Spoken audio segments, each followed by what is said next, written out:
Hello every one, ഞങ്ങൾ രണ്ടുപേരും ഇന്ന് ഔട്ടിങ്ങിന് വന്നതാണ്. അപ്പം ഞാൻ വിചാരിച്ചു ഇവിടെ വെച്ചൊരു വീഡിയോ എടുത്തേക്കാം. ഇന്നത്തെ എൻ്റെ വീഡിയോയിൽ നമ്മുടെ എൻപ്ലക്സിനെ കുറിച്ച് തന്നെയാണ് കേട്ടോ.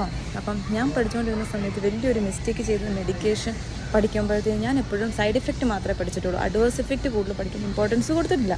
പക്ഷേ എങ്കിൽ രണ്ടും പഠിക്കേണ്ടത് ഒരുപോലെ ഇമ്പോർട്ടൻ്റ് ആണ്. ഫോർ എക്സാമ്പിൾ, ഇപ്പോൾ നമ്മൾ മോർഫിനെ കുറിച്ച് പഠിക്കുക.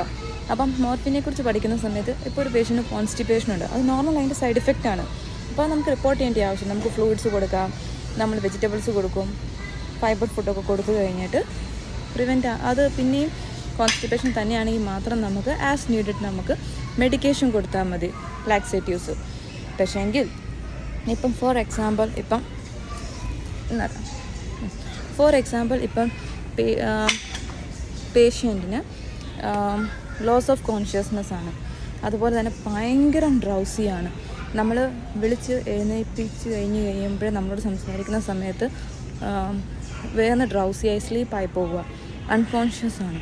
അത് ഒരു അഡ്വേഴ്സ് ഇഫക്റ്റാണ്. അത് നമ്മൾ ഡോക്ടറിന് ഇമ്പോർട്ടൻ്റ് ആയിട്ട് റിപ്പോർട്ട് ചെയ്യണം. അപ്പോൾ അതറിയണമെങ്കിൽ നമ്മൾ ഏത് കാര്യം വരുമ്പോൾ റിപ്പോർട്ട് ചെയ്യേണ്ടത്, ഏതാണ് നോർമൽ സൈഡ് എഫക്റ്റ് എന്ന് അറിഞ്ഞിരിക്കെങ്കിൽ നമ്മൾ രണ്ടും പഠിക്കണം കേട്ടോ. എന്നാലേ ഉള്ളൂ നമ്മളുടെ ആൻസർ കറക്റ്റ് ആകത്തുള്ളൂ. അപ്പോൾ താങ്ക് യു എവ്രി വൺ.